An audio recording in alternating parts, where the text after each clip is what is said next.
Yakanimechikhau anokuudza nekunetsa kwamalelekau ndikati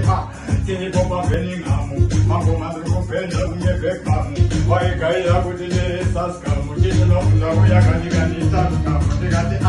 farova adhidhasi vaudze kuti tiri vana vepasi atipe takarudzakana fokasi paiko zvinota kubudira kugudhasi ndatova munhu mukuru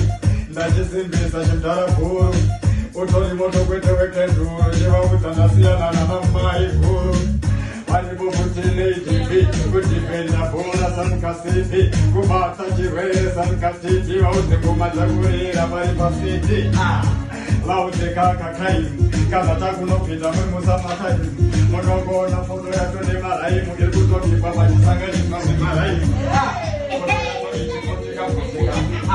nyama chichitikaika sipakela ndikungogika vauzevese kuti pinda wacho arikungogika